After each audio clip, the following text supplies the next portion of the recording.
Call to order the July meeting, the 72nd meeting of the 40th Council, July 28th, 2025 at 4:30.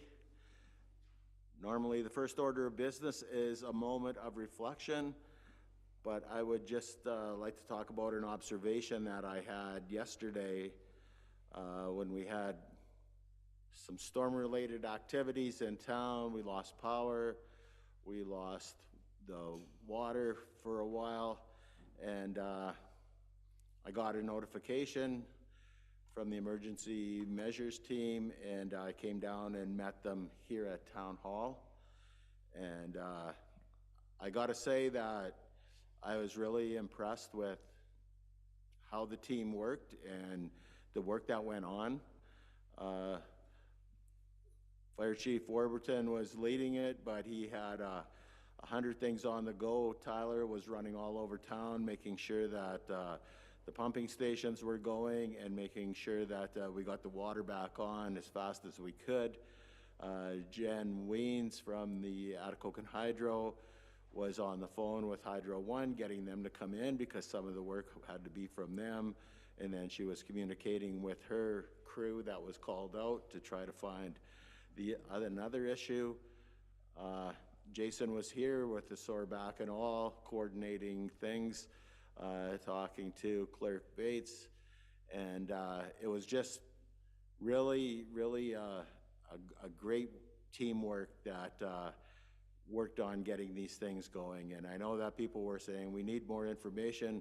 Graham was trying to get the Voyant message out, but every time he would start typing, his phone would go off. It was the hospital, it was these people, it was that people. Fire alarms were going off because the power outage or the loss of water pressure.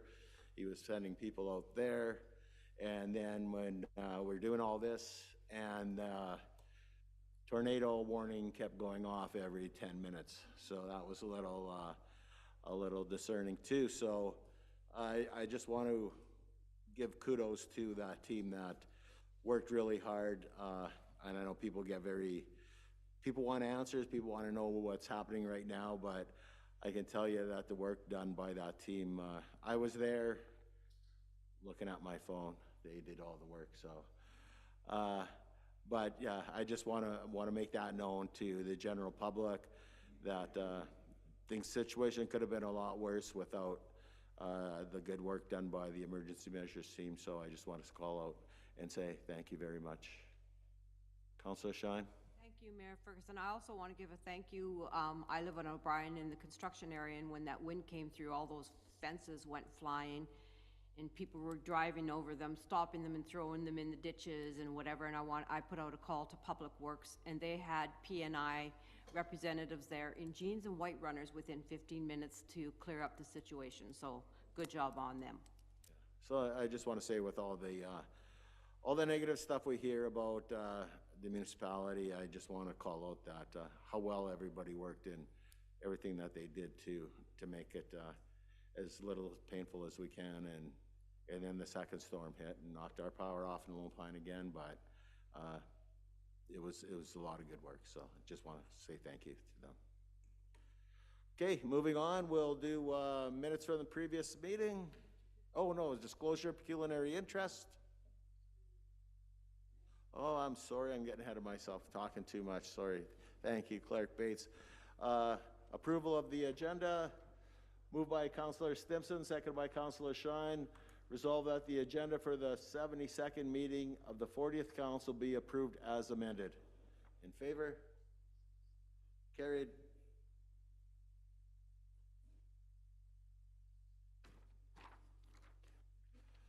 Next up is disclosure of pecuniary interest and the general nature thereof.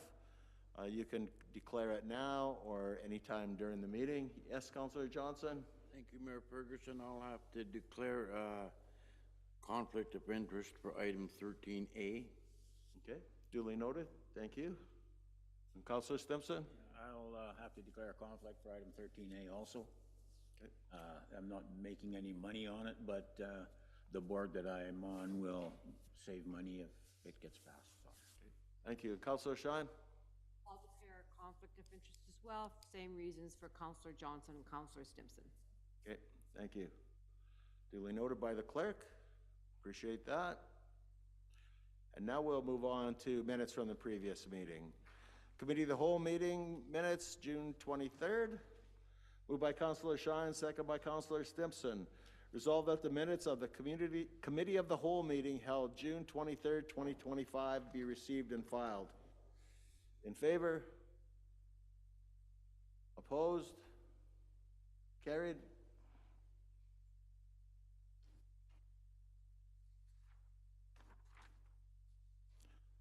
Next is the in-camera meeting minutes from June 23rd.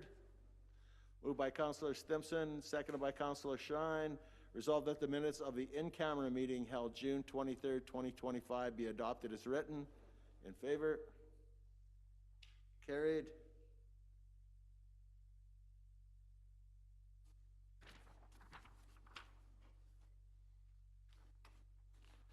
Next is the meeting minutes from June 23rd. Moved by Councillor Shine, seconded by Councillor Johnson.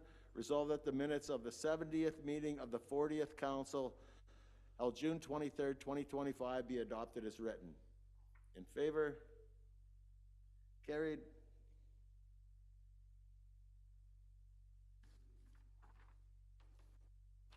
Next is the special meeting minutes from June 26th. Moved by Councillor Shine, seconded by Councillor Johnson. Resolved that the minutes of the 71st meeting of the 40th Council held June 26, 2025 be adopted as written. In favor? Carried.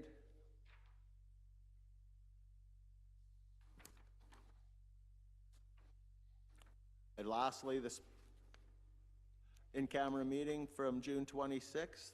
Moved by Councillor Shine, seconded by Councillor Johnson. Resolved that the minutes of the in-camera meeting held June 26, 2025 be adopted as written. In favor? Opposed? Carried. Is there any matters arising out of these minutes anyone would like to discuss? Yes, Councillor Shine. Thank you, Mayor Ferguson. Yes, in regards to the June 23rd, 25 Committee of the Whole meeting under other business, 6B, the Wasagan money, the permanent washrooms. Has there been an inspection underground, as we had requested, to see if they're capable of having permanent water and sewer hooked up to it? And have we taken it off the for sale list? I don't know what we exactly call it. And also, I was just wondering, do you think we would be eligible to get funding to add to this program through the new accessibility program, things that just came out? Do you want to say something? So the property has not officially been removed from the surplus listing, but not the end of the world, because if somebody did come and want to purchase it, it would have to come to council anyways, right? So council would make that decision whether they want to sell the property or not. In regards to inspections, there has been no inspections to date regarding the property, although we do have some historical information from when we did do the Main Street renovations. And then as far as funding goes, I think Mayor Ferguson might want to speak to that. I know that the ad hoc committee is looking at available grants to do like the larger projects, and that would be one included in there. Yeah, as much as I could say, I met with the Northern Ontario Heritage Fund person, Jordan Ekstrom. Had some discussions, and it was always my idea that we wouldn't try to fund these projects with the $250,000. We can leverage that $250,000 to hopefully get a lot more money. Again, not wanting to speak too much because I don't want to get everybody's hopes up and dreams up and everything. We had a discussion where there's funding for 75% comes from Northern Ontario Heritage Fund and 25% comes from the municipality. So that being said, if you do the math, you can kind of figure out what we could leverage with $250,000.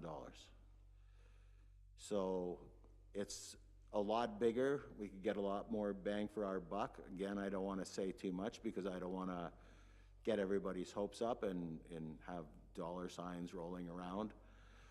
When I talked about using the Wasagan money, sorry if saying that wrong,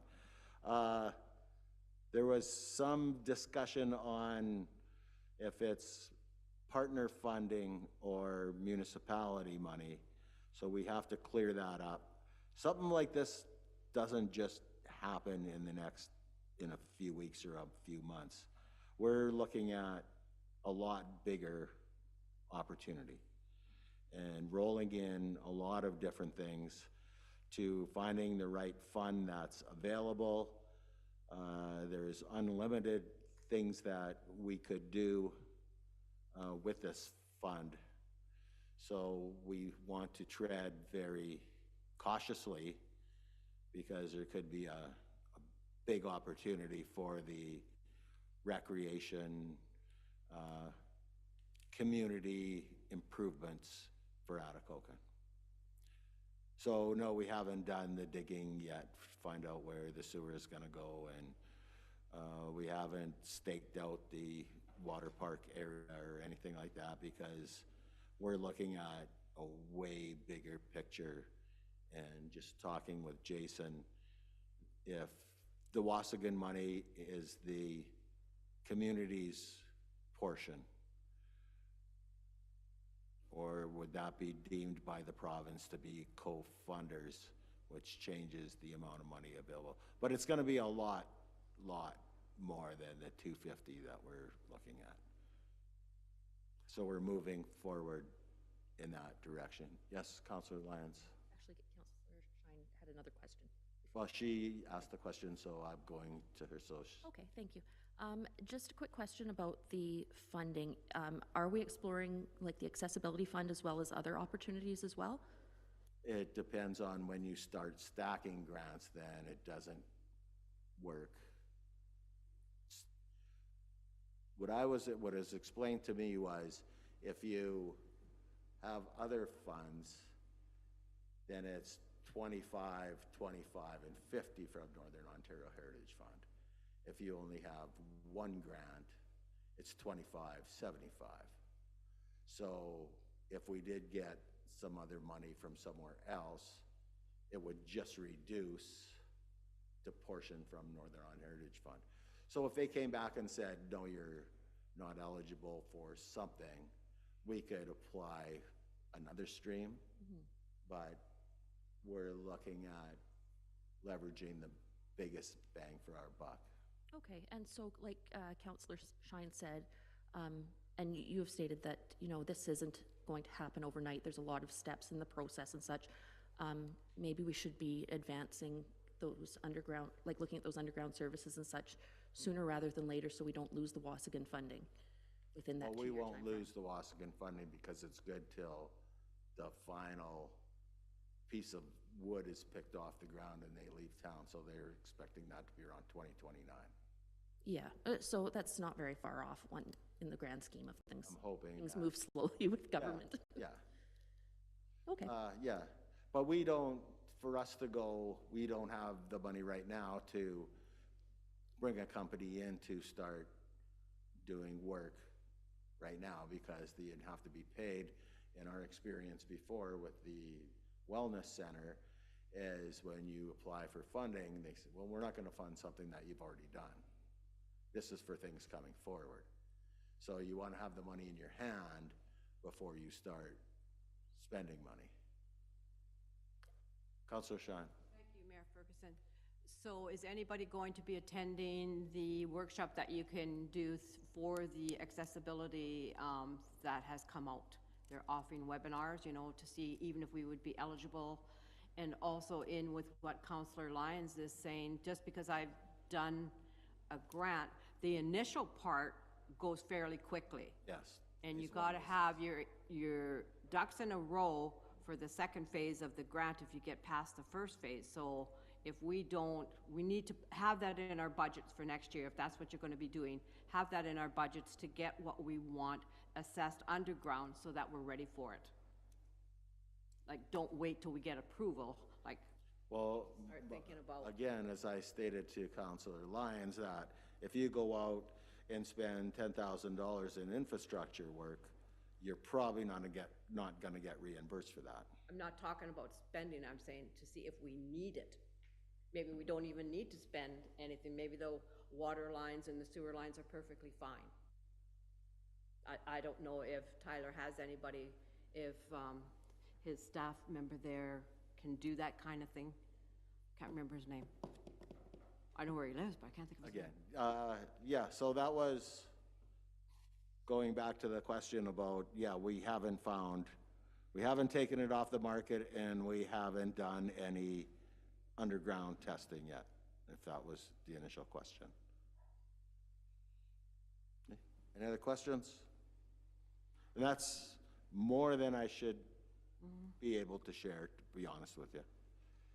Because I don't want to jeopardize any issues and I don't want to get anybody's hopes up on what we could do. Yes, Councillor Stimpson. Yeah, I'm just wondering, I don't know how other councils work, but sometimes, I don't know, I feel like I'm in the dark. I'm kept in the dark. I know we got this $250,000 funding, and I understand what you're trying to do, but I think, I don't know, I just feel like it's one or two people that know about what's going on, and the rest of the council is all in the dark about it. And I really don't think that's the way it should be. We should be discussing this in camera so that nobody can say anything about it, and then everybody knows what's going on. Wondering what's going on with this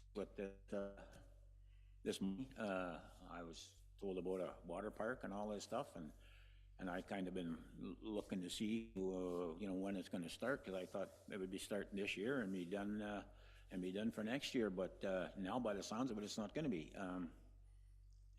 I don't know. I just feel like sometimes council's not informed the way it should be.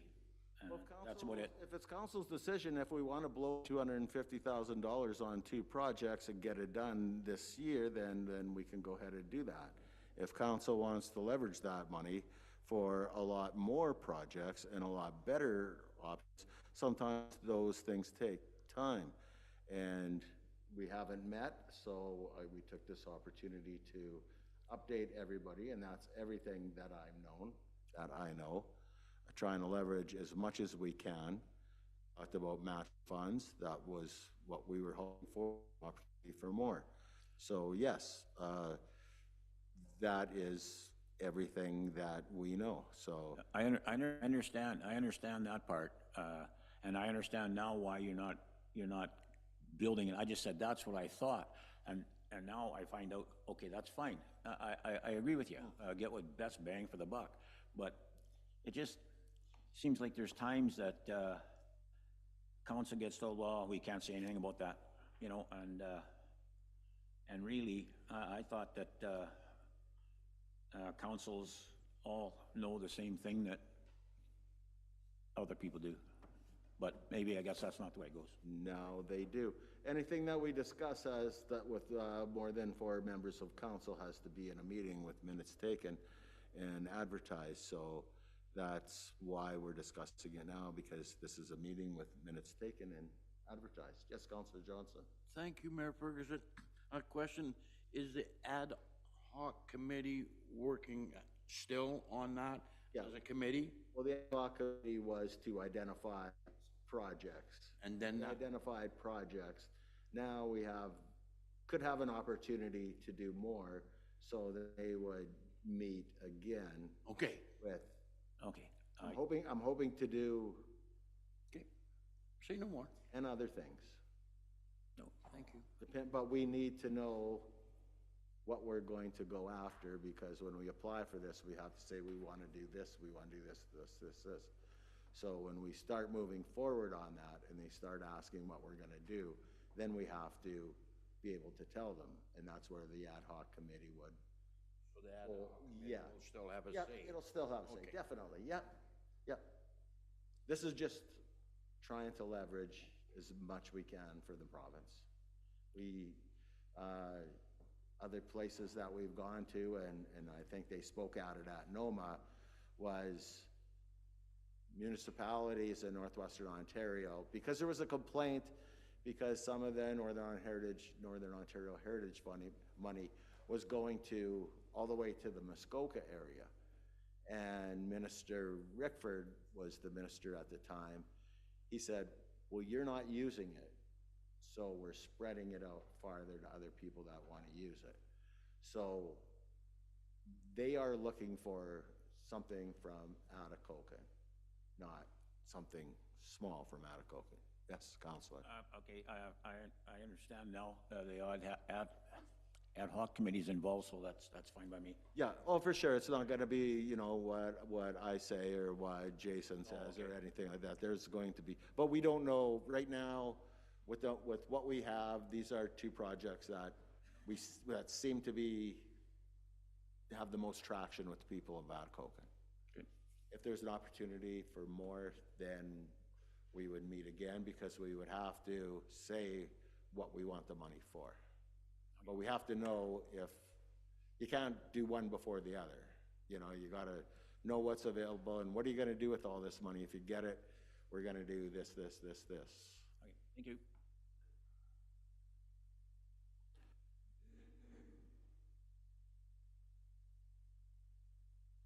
Okay, I guess we're back on. Administration and Employee Relations, Strategic Implementation, Special Meeting Discussions, Councillor Lyons. Thank you, Mayor Ferguson. Council, I'd like to present a request, and I'll explain a little further in a moment, but for weekly council working sessions throughout the months of August and September, obviously excluding Bass Classic Week. And this is really to begin the implementation of some of our plans that the taxpayers of Atikokan have funded. So these sessions wouldn't just be a suggestion, it would be practical, time-limited opportunities for us to move forward on the asset management plan, the service delivery review, and the strategic plan. So with that said, they really would be structured high level so that they're not getting into the weeds and the roles of administration or the departments, but really just providing and making some decisions on the overall guidance and providing such to those program areas. You know, if we don't do this now, we risk those plans ending up on the shelf and not being implemented in the future. And you know, I think too many people have worked too hard, and taxpayers have provided a lot of money towards these, and we owe it to them in order to move forward with them. Jason, did you want to respond to that? I mean, certainly, you know, it's council's decision on the implementation on the projects that are forthcoming. The strategic plan is actually the next item that I will speak to specifically. But in regards to the service delivery review plan, that just got finalized, so we're still trying to work our way through that and seeing how that will unfold. And like we had said earlier, due to capacity limitations, it won't be done overnight, but you know, it's certainly a roadmap to work towards. The asset management plan, I'm a little confused as to what council would want to do in regards to the asset management plan. I know administration does have some concerns about weekly meetings, especially over the summer, because our staff we usually don't have a full staff. There's vacations, and it would be challenging, I think, to have weekly meetings on top of preparing for council meetings. So I'm not, administration is concerned, and what sort of value, I guess, will come out of those meetings? Because there'd be a lot of preparation work, I would assume, on administration side to prep for these meetings, and having one every single week would be a lot for sure. Thanks, CAO Young. I just wanted to say, you know, I can totally understand everybody's busy and away during the summer months, and that's completely understandable, but we do need to make this a priority. And with the asset management plan, it would really tie into budget preparations for the upcoming years and knowing where our priorities lie. based on what we've learned through the asset management planning process. And, you know, even if some can't attend, I see these meetings as being, you know, council-driven and with minimal support, not minimal, but support from administration and departments in order to advance these. Just to follow up, if I could. Councillor Shine. Go ahead, you can go ahead. Just a quick question. So are you thinking of breaking them down and then having the appropriate department head based on, so 1 week it's going to be asset management, so you're going to want, say, the director of public works and the treasurer. The next one would be service levy review. So then let's say maybe you want the clerk and myself, or is that what you're thinking? Yeah, the meetings would be structured with agendas specific to the topics that we'd be looking at. So that would mean then the clerk would have to prepare agendas and minutes every single week? Not necessarily. We could provide, you know, the agenda topics as well and work with you on that. Yes, sorry. Thank you, Mayor Ferguson. But if you're going to be having a council meeting, you need a clerk in the meeting. We have to prepare the agenda. We have to do minutes. We have to give notice. So if you're going to be doing that every week, I will have to go to every meeting. That would be the preferred option, certainly. But we could also designate a clerk for the meeting as well. That's my understanding under the Municipal Act, should you not be available. Or we could schedule when you are. Councillor Shine. Thank you, Mayor Ferguson. Like, we just spent how much money on the asset management plan? These are supposed to be working documents. They're not supposed to be sitting in the book, and then when it has to be signed again by you as the mayor come July 1st, what have we done with it? Not only, you know, it's not just the department head's responsibility, it's also our responsibilities to take ownership for it, because you are signing off it as the mayor, and we ultimately are responsible for what happens with it. Right? Yes. And I'm not saying we weekly haven't meetings. received the final Yeah. document yet. We haven't received the. Had an asset management plan since 2016, so it's a living document. It's just, we're doing an update currently, so it will be updated again. Regularly updated. I mean, there's always an asset management plan. So there's one on the website right now. 2026, dated April 2025, yeah. Councillor Stimson, did you have your hand up? I was just saying, I think we have regular meetings. I didn't know that we could appoint a clerk. I thought it would be pretty hard considering we only have the one clerk right now, no deputy, and I'd like to keep Sue happy, and that, I don't think that would work too good. Councillor Lyons. Thank you. I really do see this as an opportunity for council to step up and, you know, take ownership of our roles and responsibilities here in supporting administration, in allowing them to do their jobs, you know, make them easier and more effective. Okay, I think there might be some debate on allowing them to do their jobs and have them preparing for meetings every week is, we're two people short. We've got a lot on the plate, but again, it would be a council decision. I would like to see the new plan in place before we start working on the strategic plan, but that's my opinion. But and I don't think starting in August is probably the best time to start either. So, but again, it would be council's decision. Yes, Councillor Knowles. Thank you, Mayor Ferguson. Councillor Lyons, so what are you kind of hoping to see come out of, I'm just trying to wrap my head around all of this. Like what's the end product that if we spend, I don't know, 4, 6 weeks, however many it is, working on this, what are we handing off to admin to? Certainly.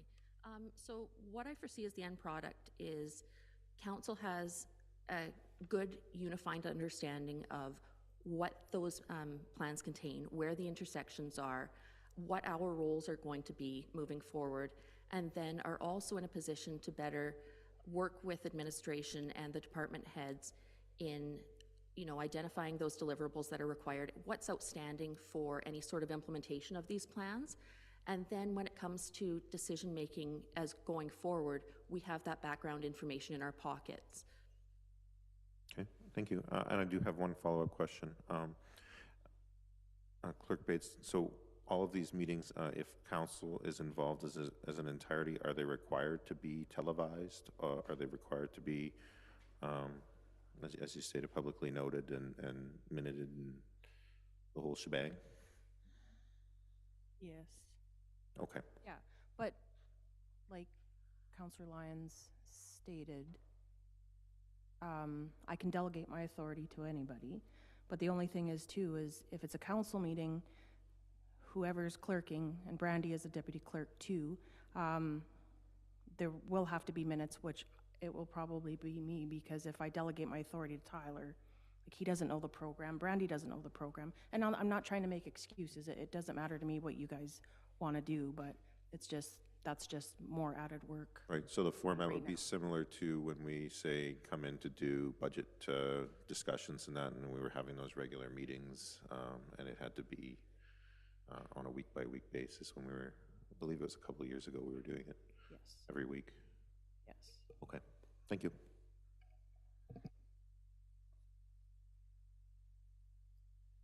Any other discussion?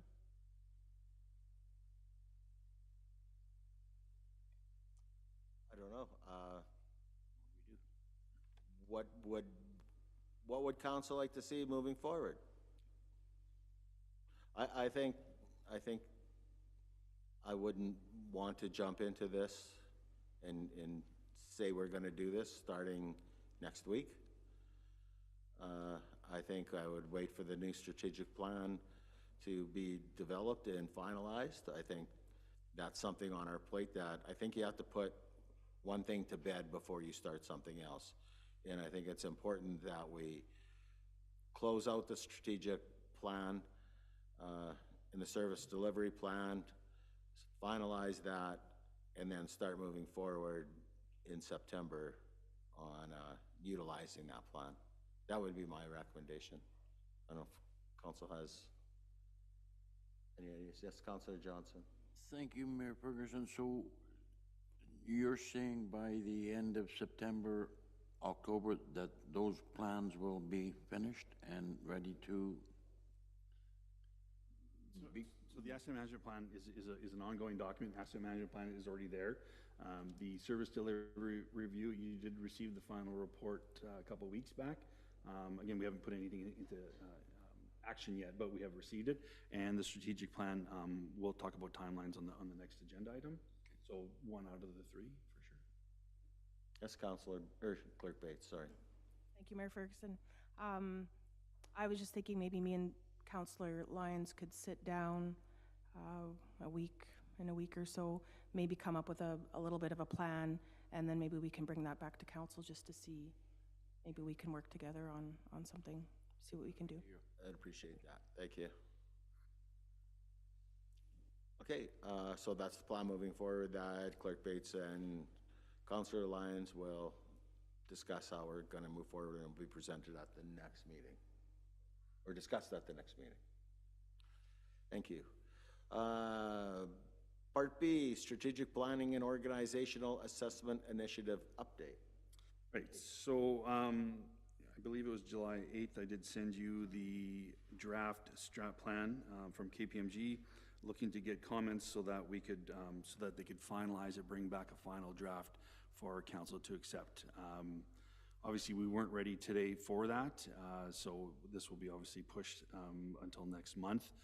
But I guess my question to council as a whole is I've only received comments from one councillor, and I haven't received any comments from anyone else. So, which makes me think of either one or two things. One, you were happy with the draft plan as presented and you don't want any changes to it, or you agree with everything that the councillor who had made her comments had put forward, or you just haven't had the time to look at it yet. So before I get a timeline to KPMG, I do need direction from all of council, because my concern is I do want to finalize it, but I want to finalize it based on council consensus, not just comments from one person, you know, the operational reality and obviously staff input. So it's hard to do that when I'm not getting that feedback. So I guess I need feedback.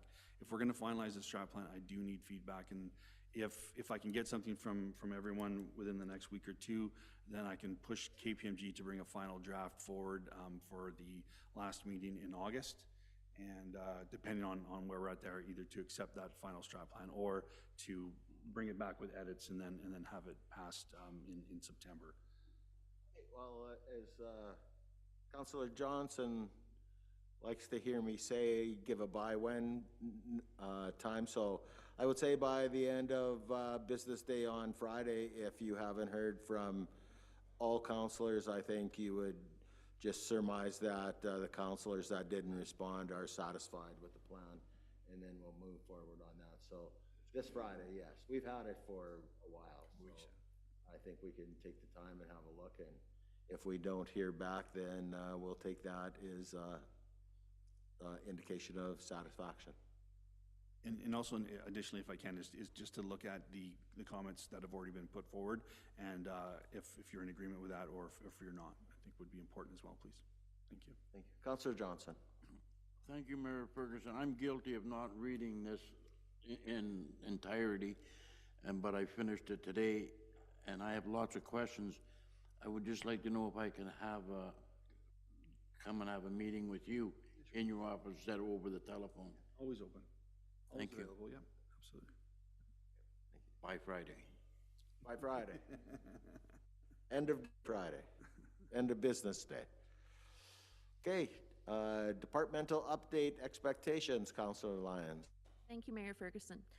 So one of the things that seems to be a recurring theme throughout our council meetings is, you know, council seems to be unaware or have the information that we're looking for or needed in order to make appropriate decisions. And I know we have one-off conversations with various department heads and, you know, some departments that provide reports each month, etc. But I was hoping that maybe we could look about a proposal where starting fairly soon, we could have written monthly reports from each department, just high level. It doesn't have to get into the details of day to day, but, you know, key accomplishments within the department, service highlights, any significant roadblocks we're facing, plans and priorities for the next month ahead, or, and I'll pick on Tyler for the moment, any capital project in the future or brand funding applications that we're looking at, things like that, so we can have a better idea of those sorts of things that are going on in the back of our minds when we're making decisions on things, because it really helps to have a fulsome picture. I'm in agreement on that. I just want to tread careful. I know, like, I would love a high-level report. So, for instance, if Graham gives us a high-level report, and then do we stick to what's in the report, or is it open to any other question pertaining to what he does?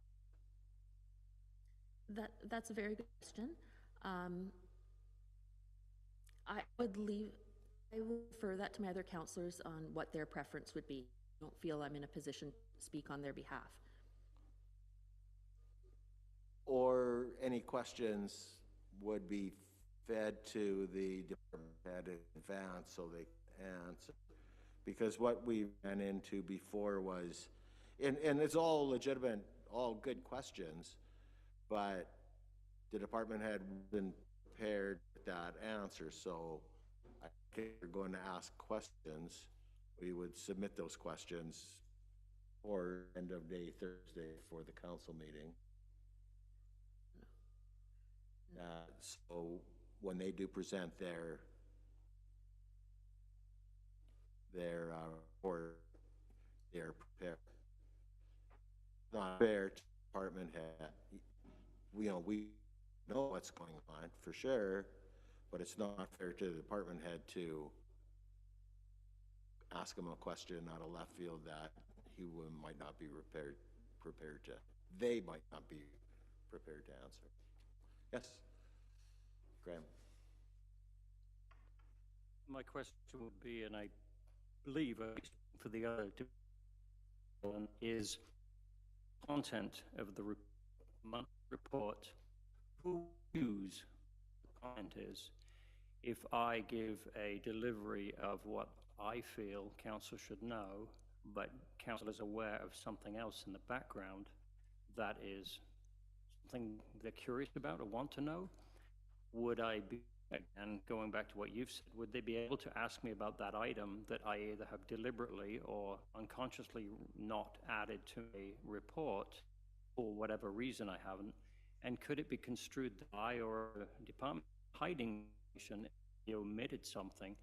I'm a little concerned that what I would consider high-level review of what my activities are in my department or departments versus what you expected for me to bring, it just opens the door to say, well, why didn't you mention this? And my answer would be, this is a report, and now we're either strictly adhering to this report, like an agenda, or that's just an open door now to ask me about whatever I've omitted from my report. Does that make sense? Yeah, and that's the roundabout way of what I was trying to say is, you know, we want to be fair. We want to know what's going on, but sometimes we can't say what's going on because there's confidentiality issues, or you might not be prepared to answer those. So it is a slippery slope, and I think that's why it's kind of slid a little bit, that we haven't done it, because it's really hard to set up a terms of reference or something that we're going to stick with. Yes, Councillor Lyons. Thank you, Mayor Ferguson. I think it's only respectful if we have questions in advance in order to provide those to the various department heads and then make the determination as to whether it's appropriate for, you know, open discussion or not. If it's not appropriate, we have mechanisms in place if it needs to be addressed by all of council. But if it doesn't, you guys are great about having an open door policy and having, you know, willing one-on-one conversations, et cetera, about whatever it may be. But in my mind, it's a respect issue where if we do have questions, we do present them to you well in advance. Yes, Councillor Stimson. Thank you, Mayor Ferguson. I had a question. You know, I was wondering when the contractors are coming back on Pine Crescent. I sent an email to Tyler, and a day or two later, I got a reply from him. Sometimes I think it's although the rest of the council doesn't get the benefit of the answer, but I don't know. I just found that most department heads are pretty good at answering your questions if you have anything, but it does limit it to who gets the answer. But it works for me. Councillor Shine. Thank you, Mayor Ferguson. I'd have to agree. Sometimes I personally feel we're not getting all the information perhaps that we have gotten used to over the years that we've been on council. And we got a lot of answers when we had the subcommittees, you know, when we were sitting directly, say, on fire and property, and or we were sitting on recreation or the museum or the library, and then you could, the ones that attended those meetings could fine-tune what they presented as well as the department heads, and it seems sometimes that we're not getting updates at all. You're right on that. Yes. I agree. I agree with Councillor Shine. I can remember when we had the committees and I was on, me and Sally and somebody else were on the Public Works. I'd go to the meeting and we'd all ask questions and I'd take notes and then I'd give a report when it come time to do it. And we don't have those anymore. The thing is, it's just, if you're gonna have the committees, you have to have, you know, note taker, because sometimes there's a lot of stuff floating around, and when it comes time to give your thing, if you haven't wrote it down, it's you forget a lot. But that's it. Councillor Johnson. Mayor Ferguson, to our fire chief's point, if a question come up, I'm sure, and you weren't prepared to answer, or you need some time to find more information out, I'm sure an acceptable answer would be, I will find out for you. You wouldn't hold your feet to the fire at, per se, that meeting. So, lots of thoughts, lots of comments on this. My first concern is to say, to ask each department to provide a report, even once a month, that's a lot of information in a meeting. That's really gonna take a long time to go through that, and that's why historically things were staggered. So I do have concerns about requesting reports from each department head for every once a month or however it may be. There's been lots of discussion over the couple of years now about once the change of process, when we did have the committee meetings to, you know, the decision was made not to have committee meetings, but then to give updates to council. We did try and do that for a while. There was the concerns of, like you said, an open mic sort of to ask any questions to the department heads, and that was concerning as well. So then that has gone by the wayside, and I'll admit not doing that as regularly as we should. But I also want to say to council, I think it was noted, is if council wants a report or you know, a department head's report on a specific item, absolutely, you know, they can ask for that. Do notice, they can get material ready and we can add it to an agenda. Because the problem is some departments may not have updates. You know, some departments are going to have way more updates than other departments just on the nature of the work that they do. So, it would be hard, I think, just to say right across the board, you know, every month we want every department head to give us an update on everything kind of thing. Because to Graham's point, well, what do I include?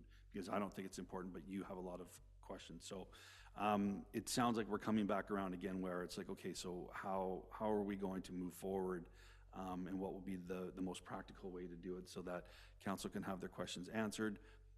Administration will have an opportunity to prepare to bring them forward, and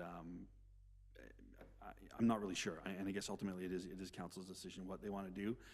I just know that if we go back to the committee meeting sessions, again, those are committees of council. There's agendas, there's minutes. They're open to the public. They're not, you know, meetings kind of in the back room sort of thing, right? So the transparency part obviously would take place as well. So I'm not sure what to do with this one, and I guess we'll look at council as a whole as direction as to what they would like to see, but those are some of the concerns, and those are some of the problems that we've had in the past, right, where we kind of end up where we're at. So my recommendation is we have 4 department heads and then 2 meetings a month. So if we had 2 reports each month, and so that would kind of be, each department head would be expected to report every second month. Because I don't want to get into a situation where, you know, some don't have anything to report, some have lots to report. I think if it went 1 per meeting, and that way we would have 4 reports in 2 months.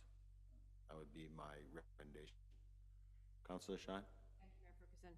I agree with what you're saying, but we meet twice a month once we get back to our regular sessions, right?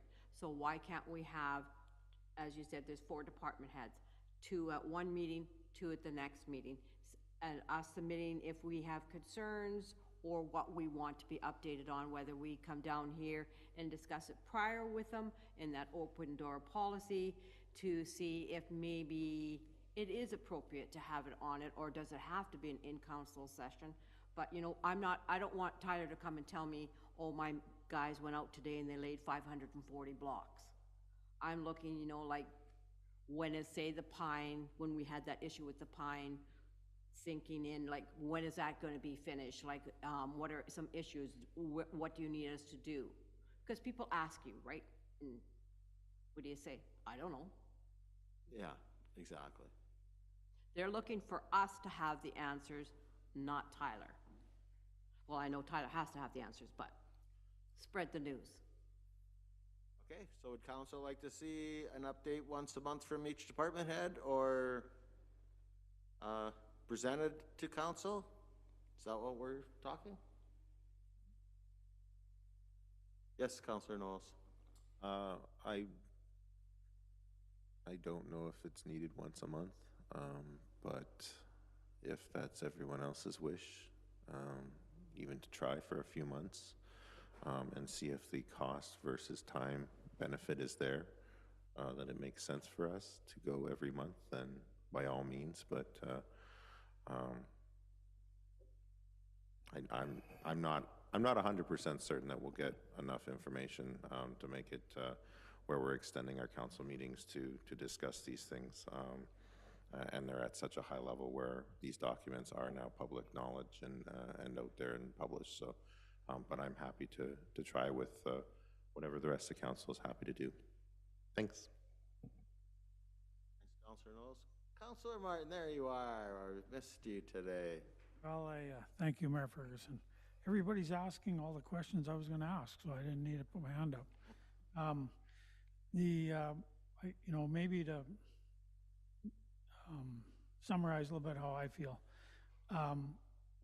I feel we tend to get blindsided by huge budget items, and maybe these meetings, these high-level meetings, whatever you want to call them, maybe they could, those meetings could be about things that are really going to impact the budget. Like we're not looking, if you're going to spend $500. I mean, our job, I don't think, is to micromanage, but to be sort of aware of what's coming down the pipe. And I kind of reading the room, everybody kind of feels like we really don't know what's happening in different departments, and especially when it's really going to impact the budget. That's what I would like to see. And I mean, these meetings that Councillor Lyons was talking about, that would maybe Clerk Bates would have to be at. Do these meetings have to be in the evening? Could they be during the day, during working regular business hours, or like as part of the day's work? A lot of the councillors here, I believe, are retired, so maybe that could work if it's more convenient during the day for people. That's reverting back to the old question about, so that's my comment. Just, we'd like to be informed in the know what's in the plan, and especially things that are going to really impact the budget. Thank you. Yes, Graham. Yeah, ma'am. I'm trying to do the math. Where do we get 4 department heads from? There's 7. You want 8 reports a month, is my question. We're looking at Randy Jason now because he's community services, and yourself and Tyler. Yes, because we do get minutes from the library, we do get minutes from the museum. Okay, and Sue is a department head for the clerk's department. I just clear, what is a department the head? expectation is. That's what I'm asking. It's not 4 departments, there's not, there's more, is my point. Yeah, okay, yes, I agree. Councillor Knowles. Thank you, Mayor Ferguson. In having a few extra minutes to chew on this, I would rather be getting a report on a regular basis directly from the CAO, who is collecting them from the department heads. The CAO is the person that is accountable to council, the department heads, and ultimately he has authority to take department heads and determine what is to be public knowledge and that along. So that would be my preference. Then trying to get piecemeal pieces and council having to either manage a number of these on a rotating basis, or what do we do if, say, we don't get one for the month? What's our next steps from that? So it just, to me, it makes more sense to go directly through the CEO, work on setting up a process where he's collecting that information from the department heads on a regular basis, and then that feeds into whether that's in camera or in council moving it forward. So that would be my preference. Thank Thank you. Yeah, I didn't know where you were going with that, Councillor Knowles, but I do agree with that because Jason is our one employee. So by rights, we should not be grilling, for a lack of a better word, department heads or any other member of the town of Atikokan. So I think that could be a way of going to. Brian? I'm just wondering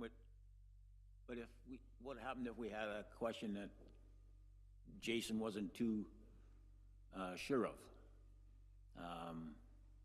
Would he have to go back to the department head and ask the question? And I know you're up on just about everything we do, but there's some little things you want to ask. It wouldn't change the opportunity for you guys to ask department head specific questions. If you wanted a specific report on a larger item, a budget item, absolutely, you can always request that. The department head can bring forth a report on that. I think to Councillor Knowles' point is, a monthly report, a monthly CA, because again, we used to do them quite a few years ago about those updates. If we did a monthly CAO report, whereas I reach out to all the department heads, and then, for example, if the clerk doesn't have anything, well then they're not expected to bring a report for one or two items, or say Graham or whatever. I could pull the department heads, give a general organizational update. Still gives you the opportunity to ask questions, of course. All right, that sounds good to me. Thank you. Seems more efficient. Yes, Councillor Lyons. Thank you, Mayor Ferguson. Really, when I put this proposal forth, it was being mindful of your situation right now where you do have a lot on your plate, you're short-staffed, you're covering for another department, and obviously, you being as council's sole employee, we'd be working through you, Jason, in requesting those reports from the various department heads. But yeah, it was more just trying to ease the burden. Well, yeah, it would still be the department heads doing up their items, right? But like I said, if there's certain departments that maybe don't have enough to report every single month, a more consolidated report might be more efficient. I don't know. Councillor Johnson. Thank you, Mayor Ferguson. Unfortunately, there's three councillors here that weren't on council when we did have the committee structure, and there's three that were on council when we had them. And I'll tell you right now, all three of us miss the committee. It is a far better system for the council. I can't speak for the department heads, but for councillor, absolutely it was. We were way more informed. Councillor, do you feel that all of council was more informed? I believe. Was all of council more informed or just the committee more informed? No, I think council was more informed because we got the report from the councillor who sat on that committee. Yeah. We didn't have to always look for information. It was presented. Good. Point taken. Thank you. Councillor Stimson. Yeah, I agree with Councillor Johnson. If the people on the committee take news, I think it would be better. I liked the council committee meetings before, and everybody seemed to come back and give a report that was pretty much representative of what's going on. So I'd like to see us go back to that myself. I was surprised we left it, but. Councillor Sean. Thank you, Mayor Ferguson. If you're going to do where Jason brings the report from all the department heads to us, then we should be given adequate time to review your report prior to it coming to the public in case we feel we're not getting what we're looking for from them that's going to you. Kind of like how we have to have it into Clerk Bates by 12 o'clock on Wednesday, right? And is that going to put an additional pressure on you to get in contact with all your department heads to ensure, like say, come the fall of the museum, we're going to start looking at what is our 5-year plan down the road? What do we want to see happen with the museum? What do we need for improvements? Well, I don't think we're talking about changing the library or the museum. I think that they're. No, but I'm just using that as an example. But the rest, yeah, I mean, and that's where if council decides that that's the route they want to go, then that's why I would suggest a monthly, so not every meeting, but once a month, so that there would be enough time to, you know, flesh out what council, if they had any questions to add to it. We could do something like that, yeah. Okay, I'm gonna call the question. Do we want to go with Jason giving a CAO report from all his department heads? Is that how we want to proceed? Yes, Councillor Sean. I just want to say, I think we can proceed with that, but if we're not happy with it, we should have the right to bring it back to, say, in 6 months to review it. Oh, yeah. You know what I'm It's saying? nothing, Let's this just isn't don't make set it in say, stone this is for. gonna be the way it goes until we go into Yeah. lame duck Well, in the next. we have to start, we could sit here and go around Right. and around until we make Right. a decision, and I'm just trying to make a Move forward. decision. You're trying to move forward. Yes. Okay. In September, I would recommend that we start this process in September. Yes, Councillor Martin? Thank you, Mayor Ferguson.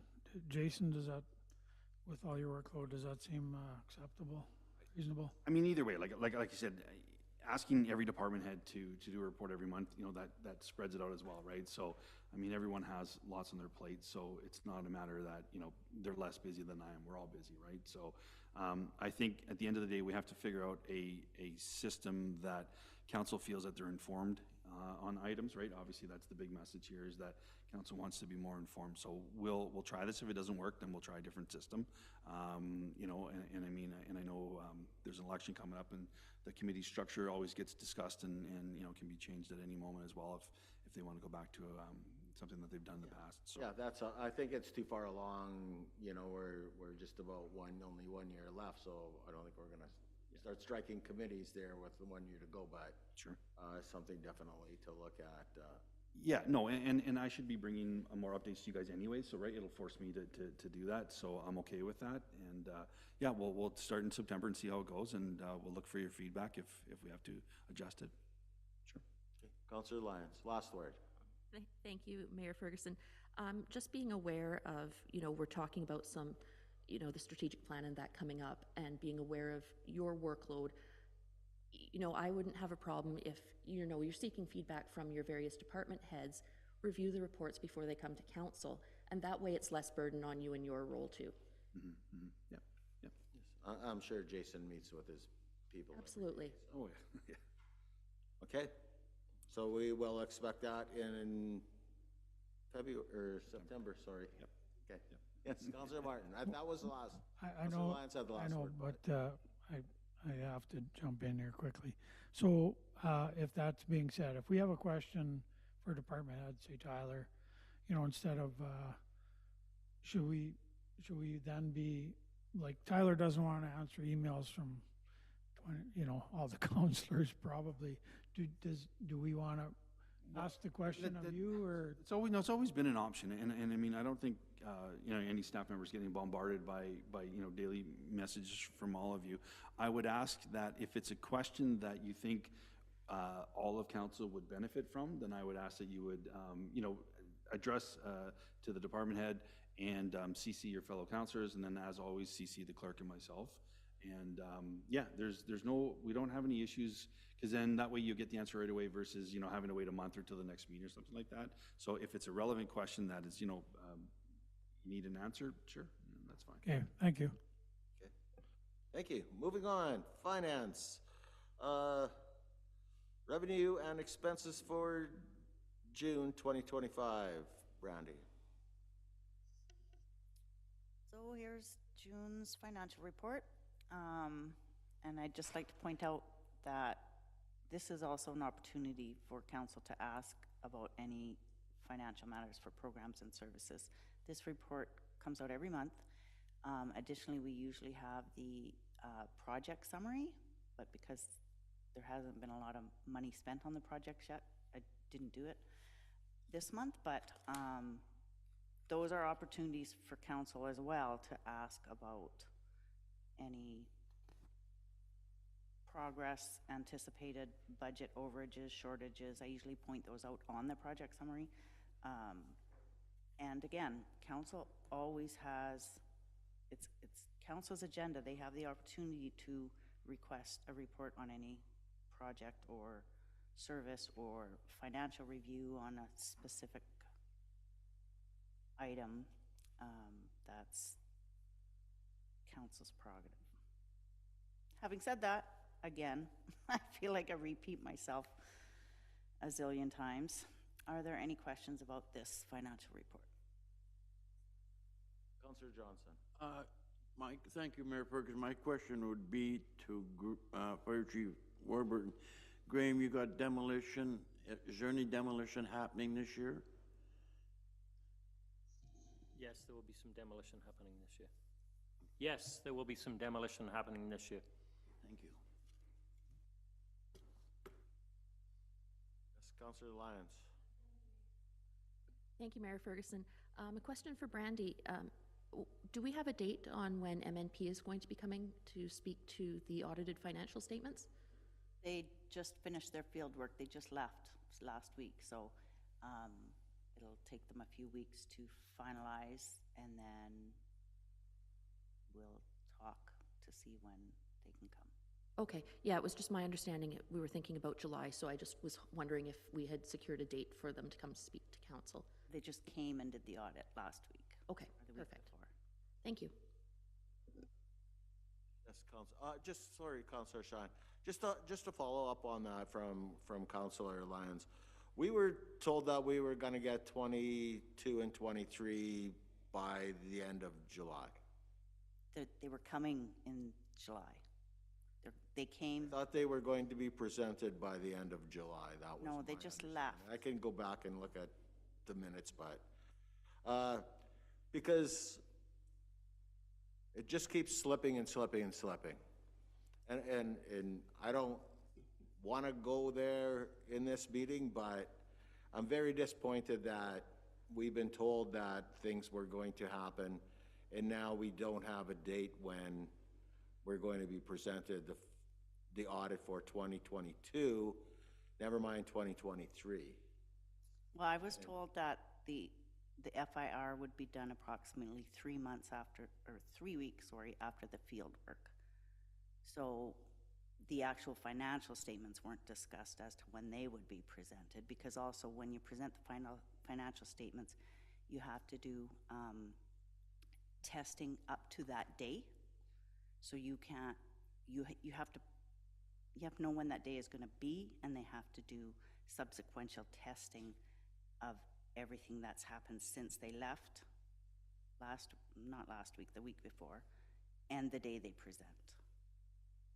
And this is for 2022? Yes, and they did testing for some 2023 as well. Some. So again, I'm going to ask a question. When will these be presented, 2022 and 2023, be presented as final? Because it is 2025 now. And we were told that we would have 2022 and 2023 completed in July. So I just wanted to know a date, whatever the date is, and I don't need to hear about the process. I'm sorry if I'm being blunt, but I'm getting really frustrated with next month. There has been no, I have not tried to, I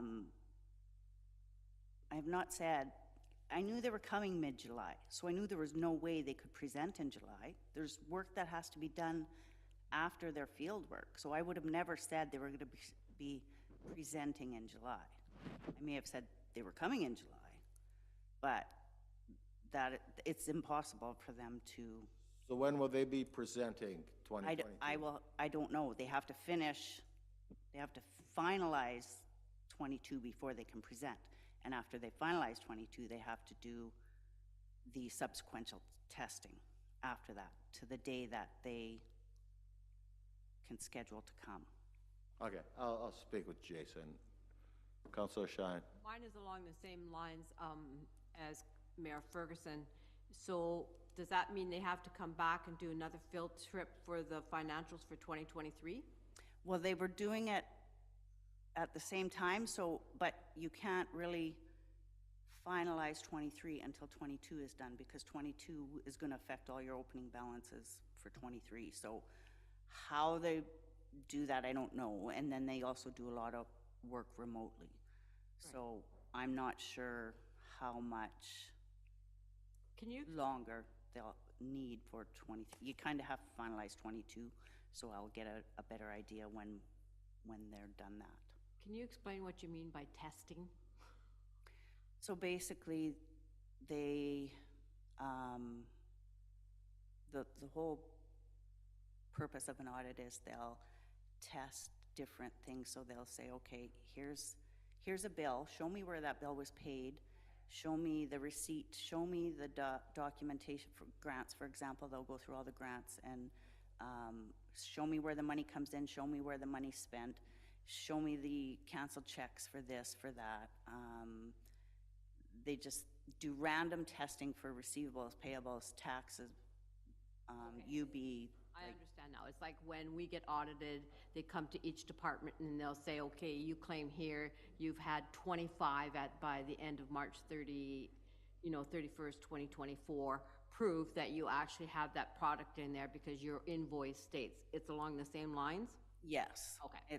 And it's just. I just wanted to get a clear picture of it in my head, not as how I'm used to looking at it. So what I was talking about, the subsequent testing is they left a week ago. Right. And let's say they call me next week and say, okay, we're ready to present. We work out a date and they say, okay, we're gonna come next week. They then have to test from the day they left to the day they come. So they'll ask for random checks or invoices or that sort of thing. So there's a process in between as well. Okay, thank you. Councillor Lyons. Oh, thank you, Mayor Ferguson. I too am getting frustrated, and I haven't been on council as long as everybody else here. I guess my follow-up question is, what about 2024? Well, yeah, I understand that. We don't have 2022, and you Exactly. can't do 2023 until you get 2022.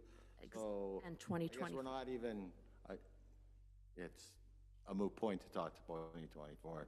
Councillor, Thank you, Mayor Ferguson. So 22 is done. 23, they can't do it until they get the figures from 2022 to plug into 2023 to Finalized 20 did field work. They've done a bunch of Done work some on field work. 2023 already? They've done some, yes, not all. Oh, And again, they have to finalize 22 before they can finalize. yeah, I understand that. It's, okay. Yeah, it's, I don't know. 3 years behind. Councillor Lyons. Thank you, Mayor Ferguson. Just a final question. MNP is quite a large company. Can we request additional supports from MNP in order to get these done? We already have, and they had at one point talked about getting like Thunder Bay. Well, this was probably when they were still BDO, maybe. Getting Thunder Bay to help out. We actually have different people auditing us now than our normal people. But they're fully staffed again, and they are through they had a problem with their transition. That set them back. There was a period of time where they couldn't even access our file from the transition from BDO to MNP. So, and then their software system, like our portal for uploading and everything, is a completely different system, like everything changed. So that set them back quite a bit, and they're now getting that all sorted out. Yeah, I understand that, there's transition hiccups, but financial audits are financial audits, and, being a large, well-respected company, I understand that municipalities and hospitals are given priority when it comes to audits in order so that they can get the government funding that they require. I think we need to be looking at pushing back and getting these finalized. I agree, yeah. Councillor Stimson. Thank you, Mayor Ferguson. Didn't at one time, this is to Jason, a question. Didn't you say something about maybe trying to get some KPMG people to come in and give us a hand for them? Yep, we actually did do that. It was a separate office out of the ones that were doing the work for us. And unfortunately, it wasn't as effective as we had hoped. Terribly expensive. And the problem is they work remotely, and then by the time they need Brandy to stop and explain everything to them, so it almost seemed like it was taking longer to get it done, and then while she's explaining to them, she's not doing the other stuff. So it didn't really, in that scenario, it didn't work. Are there other options? Maybe, I mean, bringing people in physically here, but I know the amount that we paid just for the little bit of remote work, I'd be concerned about the costs that they would charge to bring a team in. If we're a good company, like organization to this company that does our audits, you'd think if we asked, look, we want to get this done, we want to get caught up, we want to be like everybody else and get caught up. You would think that they would say, okay, we'll send 2 extra guys down there, or 2 extra people down there, and we'll do what we can and get you caught up as soon as possible. And if they don't want to do that, well, maybe we should shop around, to a company that would. Just because we've had them for years doesn't mean that's the way to. If this is an NMP problem, then we've got an issue with our auditors then, if they're the holdup on this. I agree. So there is no date, we don't know. They have to finish. Yeah, so exactly, that work, just, and yes, then- we So don't I'm know. expecting that within the next couple weeks, and then they would set a date and we would do all the subsequent testing then. So is it fair to say by the meeting at the end of August that we will be presented with the financial audit for 2022? I can't speak on their behalf, but that's my expectation. So if it doesn't happen, it would be their issue. Well, they never promised me it was going to be done by any certain date.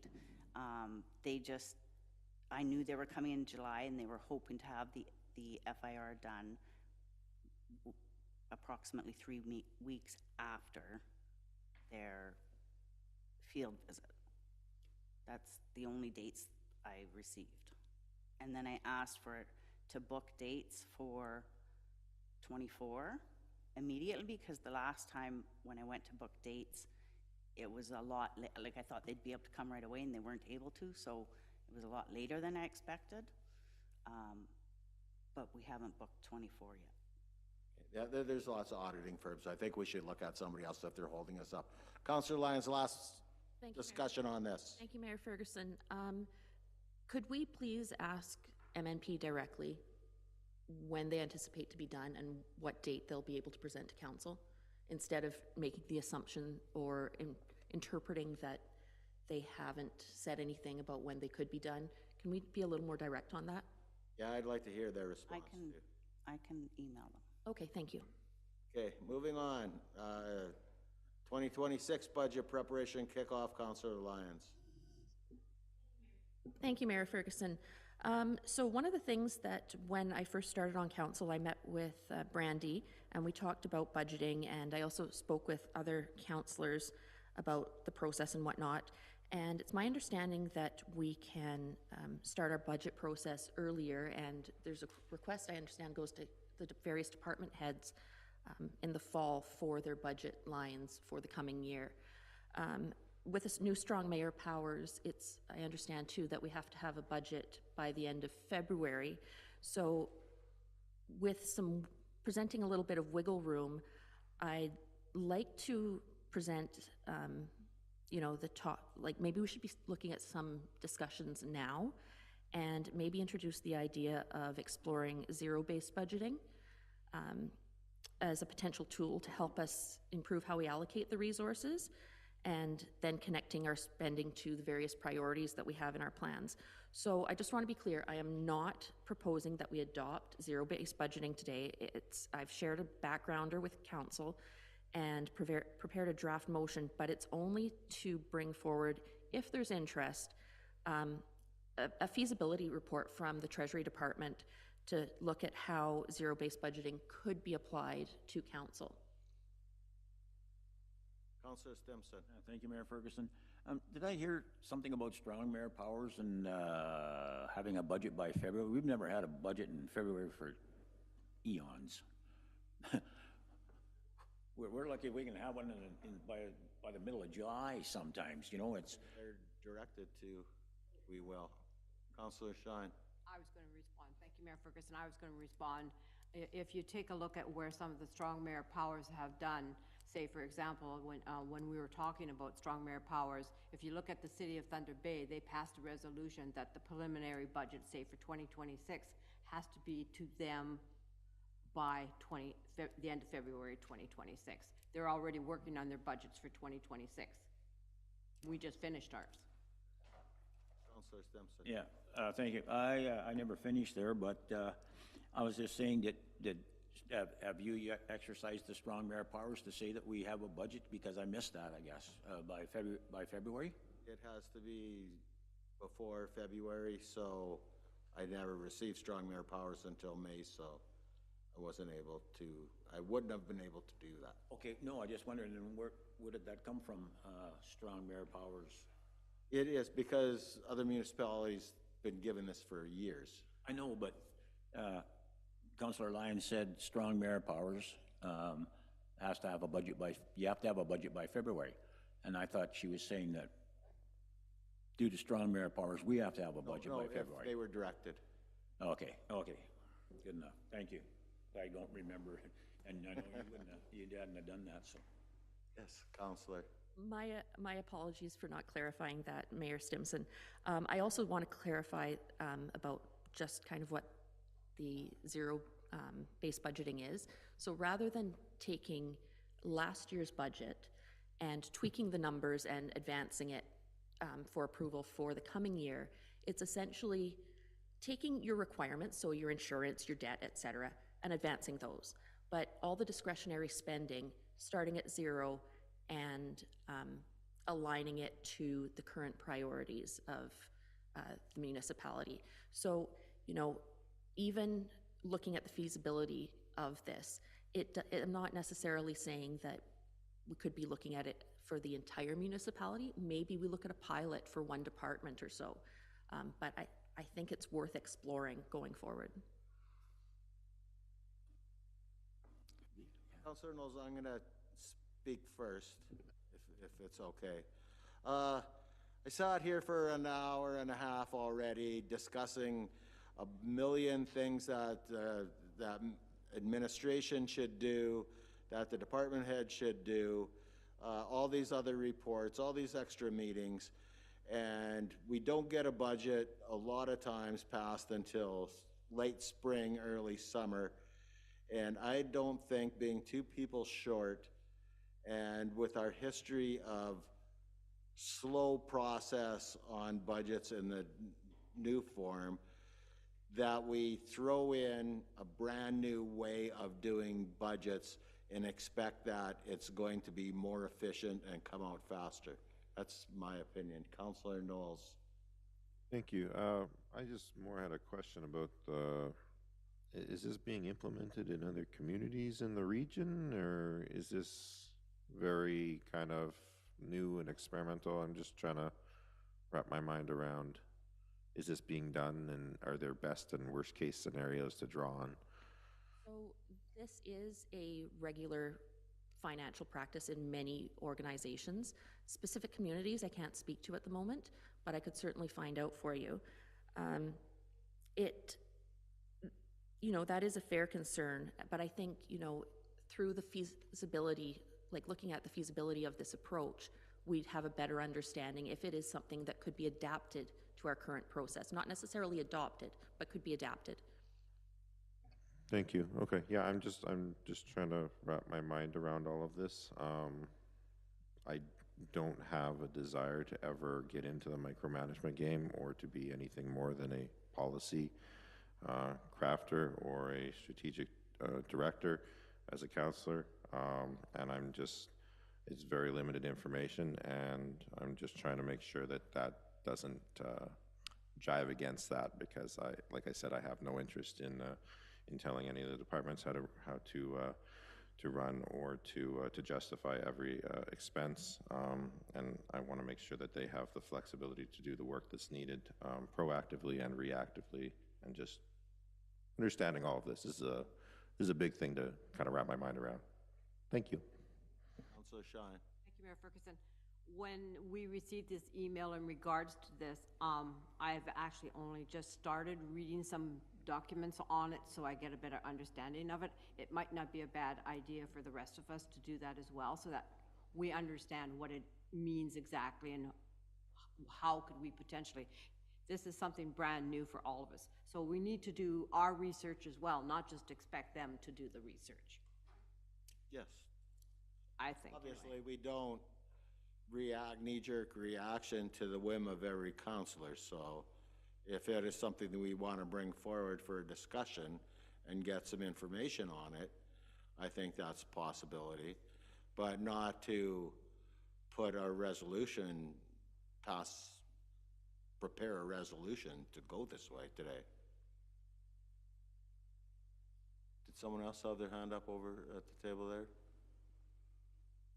I was just gonna answer Gord. I did a quick review. I didn't really, delve into it, but there were about 4 municipalities that did it. They were big municipalities, and they didn't do it completely. They would do it targeted, like, certain areas or certain departments. And I do remember Sudbury was one of them, but it's not anything anybody, it's not common. It's very labor intensive, so that's probably why the bigger municipalities would have a little more resources.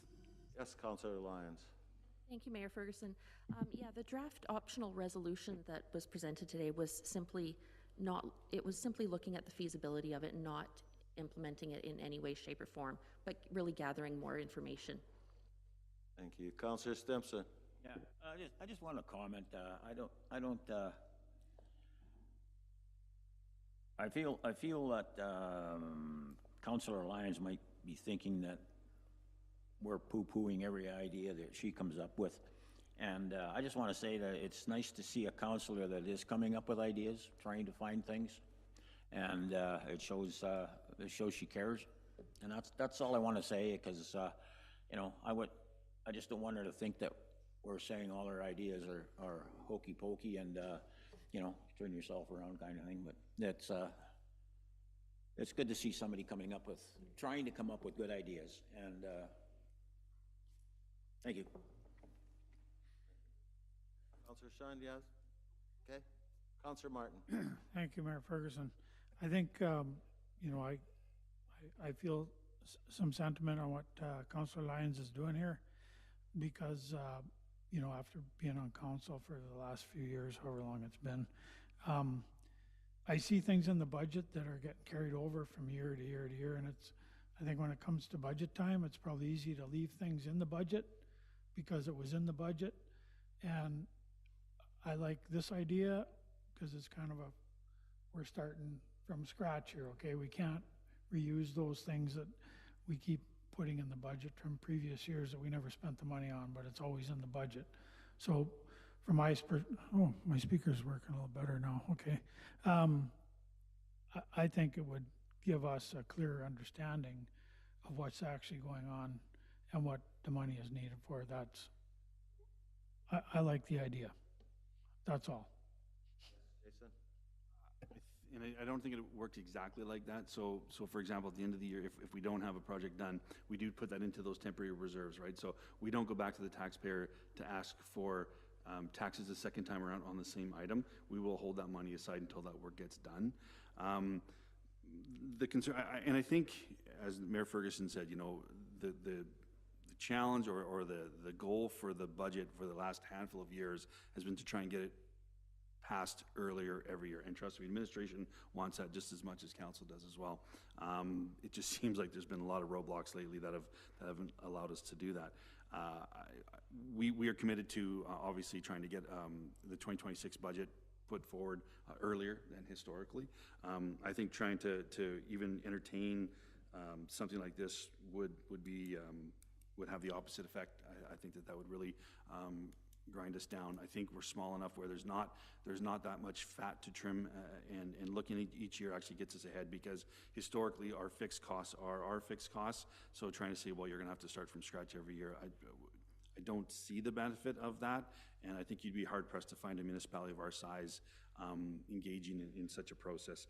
At the end of the day, I know councils, they want to see that levy increase in what it is, and they want the budget done earlier, and I think we can certainly commit to doing that this year. Thank you.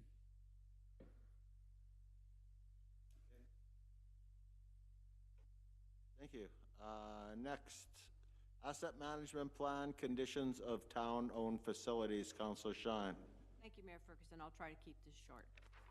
So when you look at the asset management plan inventory of our facilities, the reason I asked for this to be on there is because looking at some of the buildings that we own, it clearly states we need roughly $40 million to get them up to the standards that they should be.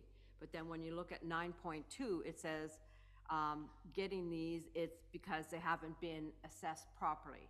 What I'm looking for is we need to get in our budget a proper assessment of what our facilities, what kind of shape they're in.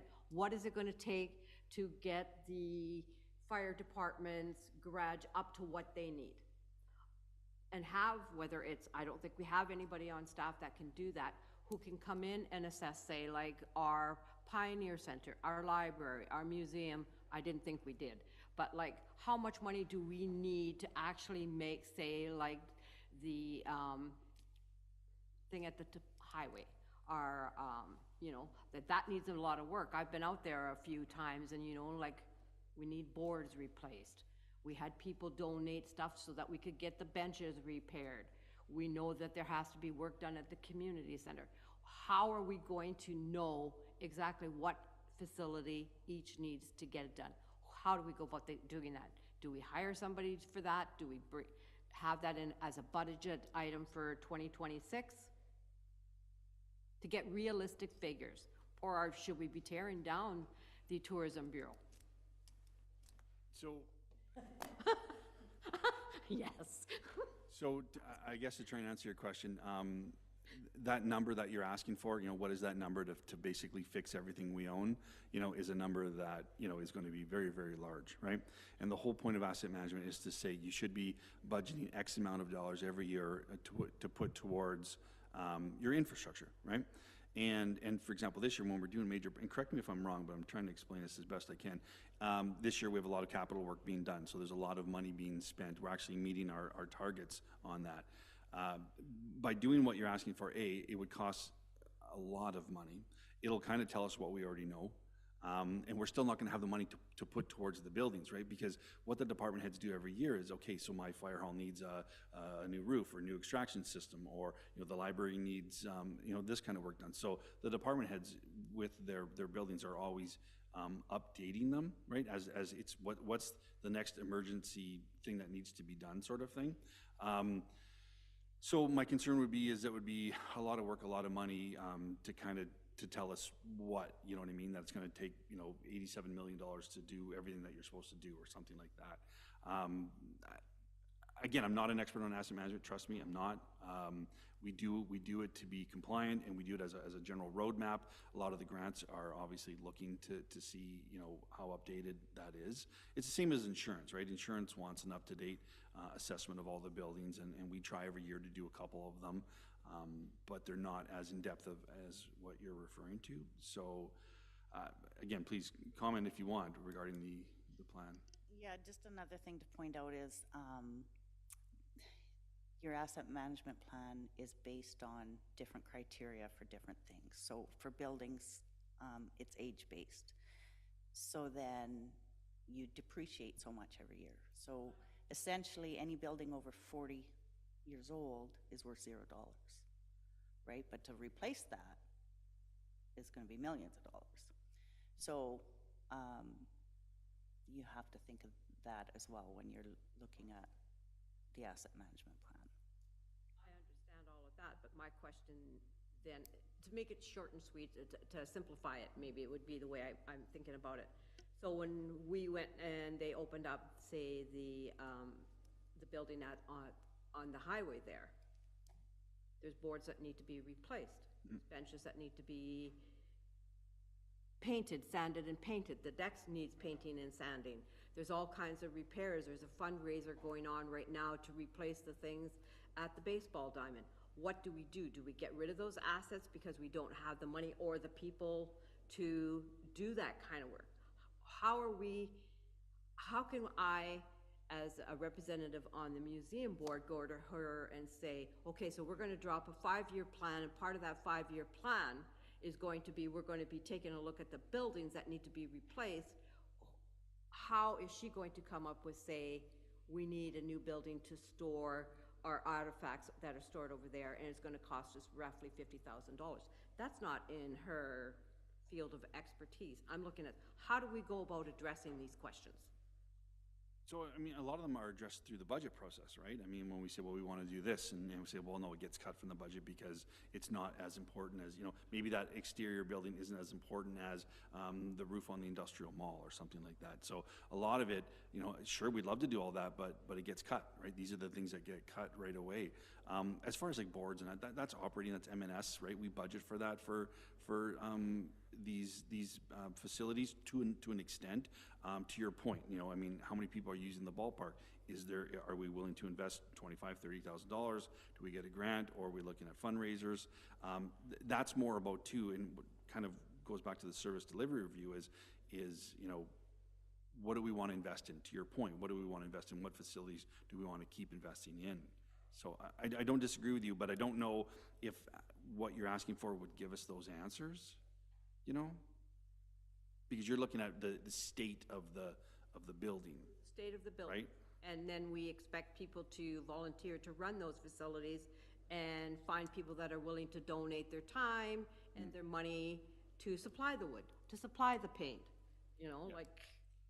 Well, when we come to council with a budget, right, and we're told to cut everything because it's a lean budget and we don't want to, we don't want to raise taxes, then those are the things that do get cut, right? Okay, so I guess Brandy could probably answer this. I'm not going to go on, but Brandy, maybe you can give me a better understanding. Do we have $10,000 in our budget that goes specifically to the Tourism Bureau, and it goes to helping paint it? Who is responsible for that? I think it falls under you, doesn't it, Jason? Yeah, and we budget under ECDEV. Department would have a budget for their facilities, and if they know they're gonna need a roof, they might put money into reserves to pay for the roof, or they might ask for the money for the roof. The little things they would, like paint and that should just be in their operating budget for maintenance kind of thing. So it's when it's a little costlier that a lot of times Well, they'll yeah, get I cut from the budget. I'm not talking about like a $50,000 roof. Yeah. If I can just expand on that too. I guess since we're using the Tourism Bureau as the example, it being one of my facilities, we do have a budget line specifically for it, materials and service. We don't look at how much money we can spend out there. We look at how little money we have to spend out there, particularly for that facility. It's on the verge of being mothballed. We're apparently having discussions about taking it down. We could go out there and spend $20, $15, $30, $100,000 on it very, very simply. The thing is, when we have people operating these facilities for us, we basically punch off their wish list of what they want to see get done. We haven't had any requests for work to get done out there in the last 2 years. And again, credit to, I guess, some particular members of the AEDC. What we used to see was, hey, we need this much work done. We've got the students. Can you guys supply us with some paint and some wood and whatever? And we'll do all the work out here because we really appreciate you guys looking after everything else. Basically, I understand what I have to do. Thank you. Councillor Knowles. Thank you, Mayor Ferguson. I was just, Councillor Shine, are you looking more for like an asset inventory plan as opposed to the management plan? Like, in my mind, an asset inventory plan looks at the state of everything. There used to be federal funding for that. It doesn't exist anymore.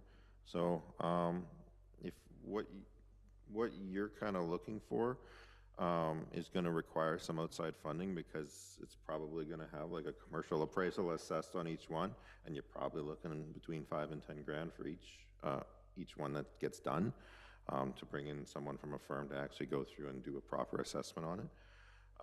based on my experience doing them. And whether that's something that could be pursued by administration, maybe that's something that we can have in future discussions is, does this make sense to do? But cost-wise to do that, I don't see a way that it's viable to do it without either, raising everyone's taxes and devoting 6 figures to it, or securing some outside funding, just because it's a pretty onerous process to do. And just to get a good handle on what's necessary to do on the building, other than, popping it into Google Earth and seeing what it looks like, which some of the consultant firms will do. You want to have someone come down here and go through, do a good quality inspection on the building, on the property, on the project, whatever it is, and take a look at it. So I'm happy to help assist in that and help move some discussions forward on it if that makes sense. Yeah. Thank you. Randy? Just to further up on that, we do have building condition assessments of some of our buildings and some structural assessments of certain parts of the buildings, but they're old and outdated. But for the most part, I mean, it gives you good information. Councillor Lyons. Thank you, Mayor Ferguson. I just wanted to point out that this discussion really ties back to the first item I spoke about with those additional meetings and, having the kind of the broad structured agendas and whatnot, but linking in the budget planning process with the asset management plan, strategic plan, so that we can build that roadmap for going forward. Thank you.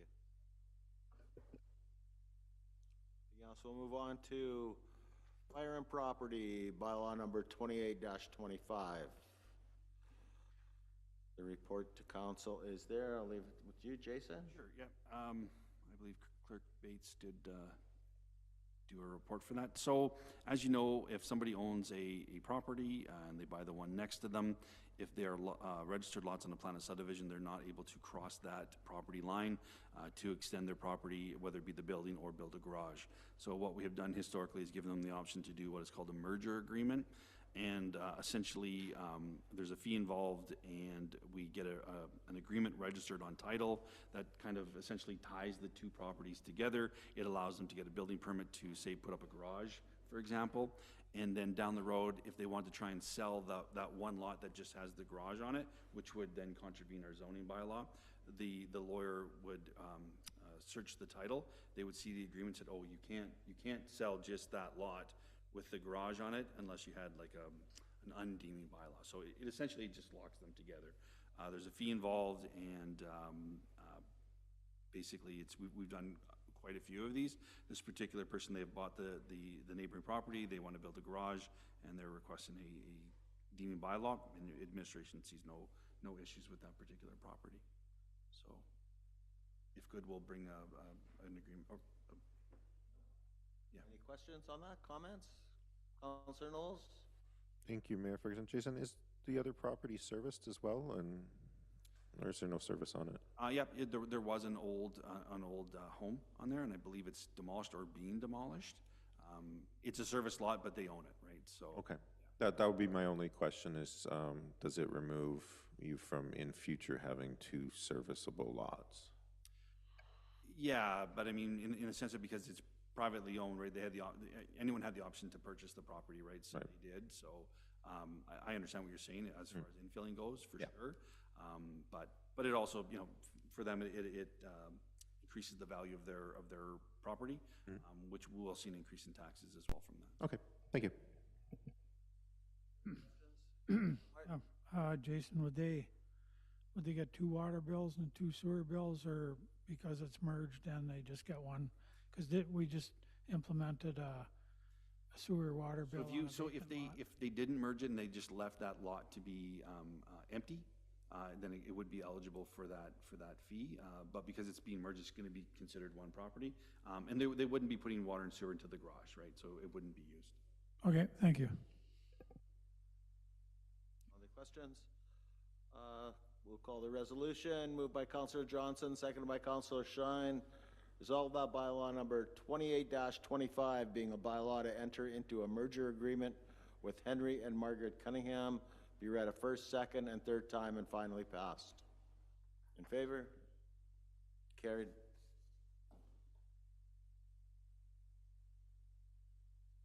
Thank you, everyone. And moving on to Museum of Atokoka and Councillor Shine. Thank you, Mayor Ferguson.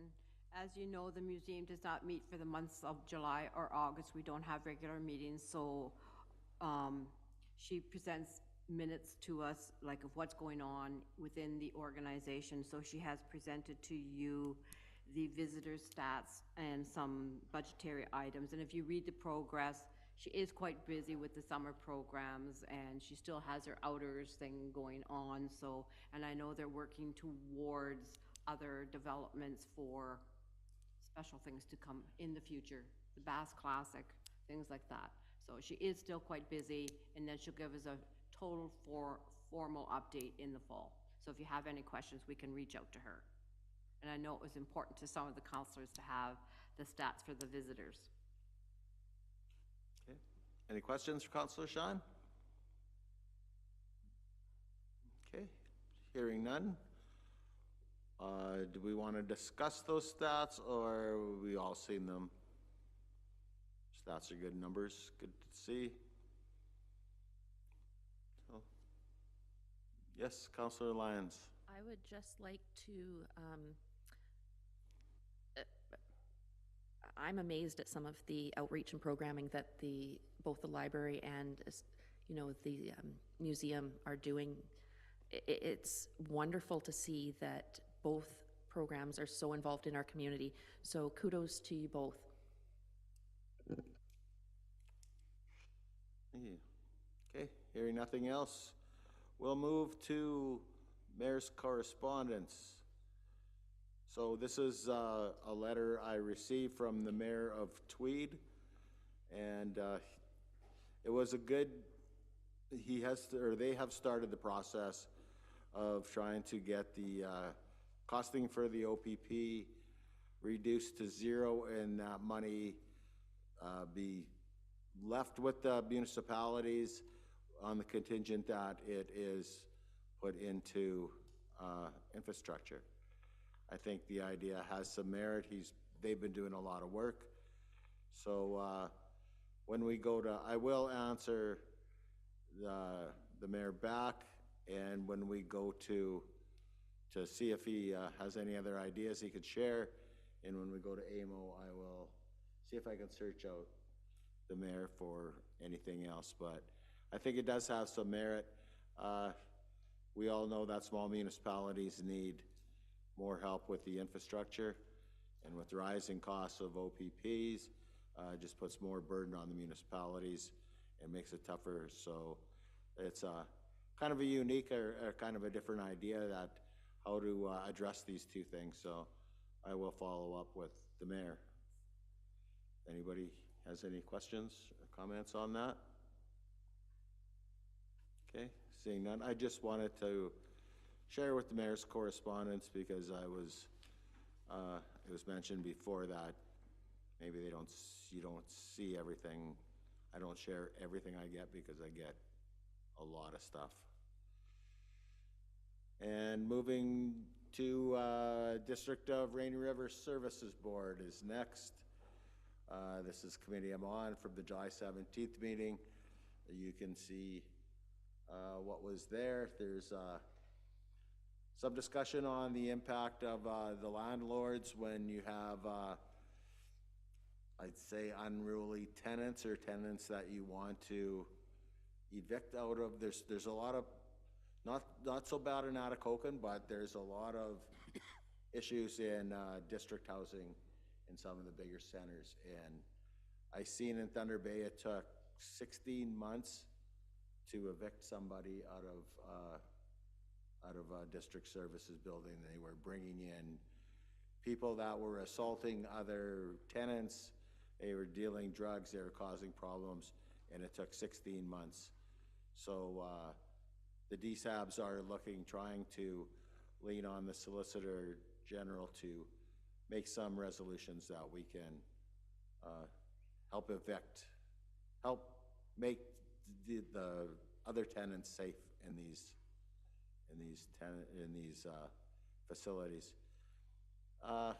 You could read, that was kind of the big thing that we discussed on it. There, the emo levy has been caught up, so we'd be glad to hear that the emo levy is catching up.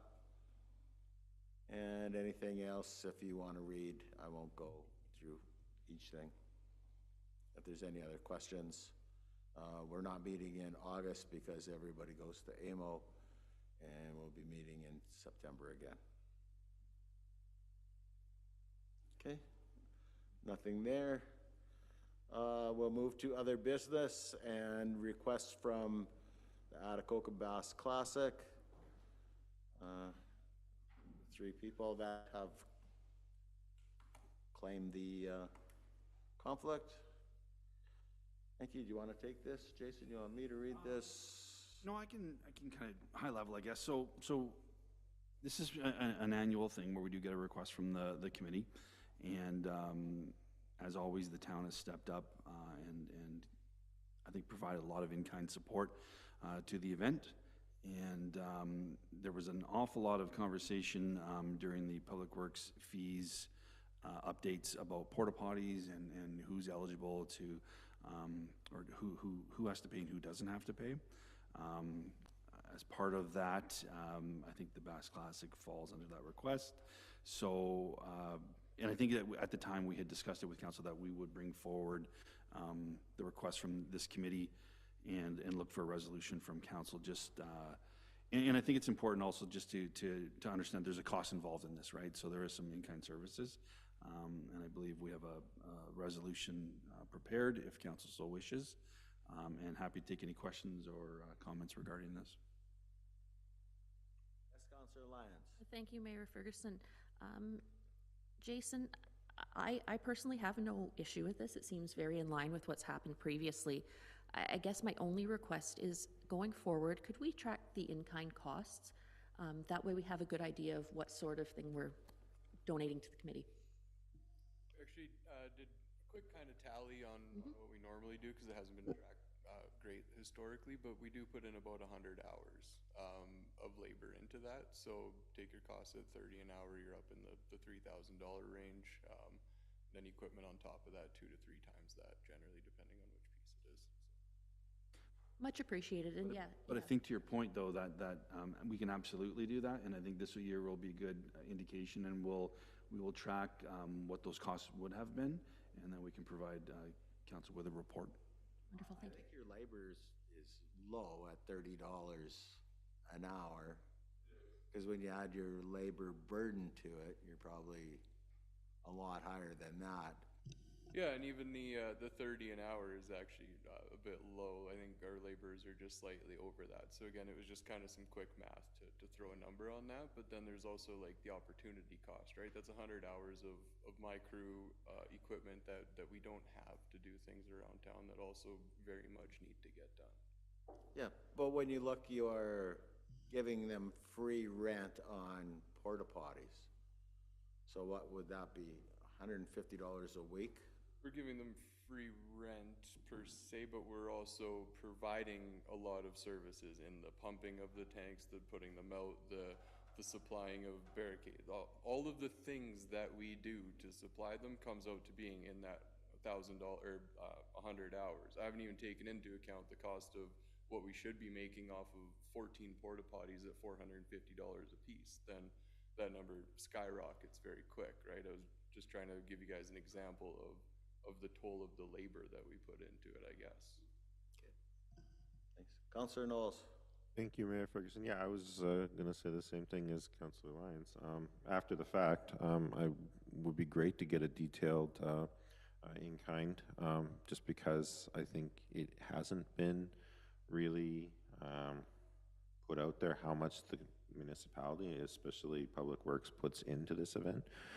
It would probably be helpful if they're looking to secure further grants and contributions from outside, as well as from sponsors. So I'm happy just to see if we can really get a firm number on that, because it is a big investment of your time and the labor of your workers. And it is an excellent payoff, but I don't think it is always fully appreciated how much does go into making that happen and the actual true costs of the municipality actually making those contributions every year. So while everything is great with the Bass Classic, I think just making sure everyone understands that it is also a lot of work on this side as well, I think is important moving forward, just to maintain that relationship. Thanks. Jason? One note too, I'm just kind of quickly going through the letter. I think, for example, I know they want 2 porta potties out at Marmion Lake and they want them the Monday. I think we don't, I think we tighten that up. I think that we're not sending guys out there numerous times to pump it before the actual event. So this is their ask. We might, change a little bit of this just for actual operations. I mean, this is just an ask. Just because someone sends a letter asking, and it's like, oh, I hate to do that, but they asked. I don't think we're supplying porta potties for all the fishermen for that week. I think we did Thursday or Friday to Saturday before, but not all week. The last few years, they've asked them to be out there all week, and we've always just been given the direction to support the Bass Classic, so we never really knew what that meant in terms of how much leeway we had to reject requests before.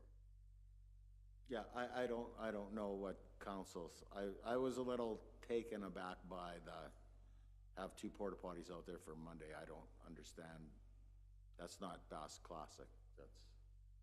Yeah, But that's just my feeling. I don't know. Historically, we've taken them out there, I think, on the Thursday, and then pumped them on like the Friday morning or something, just to make sure that. I think that's reasonable. I don't think it needs to be out there all week. I don't understand that. Yes, Councillor Martin? I think if, somebody from Bass Classic can monitor it, you put them out there Monday, what's the big deal? If they don't get pumped, if they don't need to be pumped till Thursday or Friday, then, somebody can make that call.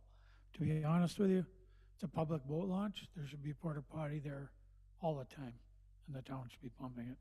That's my thoughts, but, We're not, sorry, Councillor, but we're not gonna put porta potties on every public landing in northwestern Ontario. oh, I didn't say we had to. I said there should be some there. Yeah, but that, You go to other, when you go to other communities where they have a public, or where there are boat launches, there's a bathroom there somewhere. Put an outhouse there. We don't want to pump a porta potty, let's build an outhouse. I'll donate the material. Pardon me? Those are like within town limits, right, where you have the Yeah. public access? Yeah. Unfortunately, this one's actually out of the boundaries, and we don't even let anybody else get porta potties outside of our boundaries, but we actually make that exception for the Bass Classic and bring a couple out there for them for the event. Can maybe for Chief Warburton, can an outhouse, can we put outhouses? Can somebody put an outhouse there? This is getting away from maybe this letter. Tramon could build an outhouse and put it out there and pump it out for them. Outhouses within any jurisdiction, including Atikokan, through the Northwest Health Unit, not through the building code. So the gathering of people in an event, there are requirements, i.e. fire safety and the amount of washrooms, barrier-free, those things. But an actual outhouse that you're talking about, or the actual functionality of a sanitary system like the... Yeah, I think we're getting off topic here. Oh, I'm sorry. Northwest Yeah. Health Unit is Okay. who does it. Okay, thank you. I guess my point was, and just maybe it didn't come across right. I guess my point was that when there's an expectation from the requester that we're gonna pump them, we're gonna clean them. Like, we don't clean them, right? I mean, we set them up, we'll do one pump, but I think in the past, sometimes if it is set up on the Monday, then there's an expectation every 2 days that we're gonna run out there and we're gonna pump it. So I think it's just, as long as we have some discretion to say, okay, fine, if it is gonna go out there the Monday, great, but we're not pumping it until, the Friday or whatever. We can't have our guys going out there, every second days, all week sort of thing, I guess. So just as long as that we do have that discretion to say, listen, that's a little bit, much here. We understand that we're gonna, support the event, but like I said, there is a cost involved in that. So we will track those costs and we'll come back with that. So this is the list. No more. That's what we've been told. Councillor Knowles. Thank you, Mayor Ferguson. Is there a resolution attached to this? And I guess that would be my next question. The resolution reflect supporting this in its entirety, or what does that actually say? I'm just, yeah, trying to figure out, move forward with this in a way that's best for everybody. It's resolved that the town of Atikokan contribute kind support to the Atikokan Bass Class. That's what they're. Okay, so very high level. We did a very high level just because we wanted that discretion sort of thing. So as long as administration knows council, understands that, there's a little bit of discretion regarding, what we can provide, then we fit that. I'm happy to support that then in a way that makes sense for everybody, and Let's do it. Yeah. Since we do it, it's whatever. So now, Paul's on this last classic. Need a move. Councillor Knowles, seconded by Councillor Martin. Resolve that the town of Atikokan contribute in-kind support to the Atikokan Bass Classic. In favor? Carried.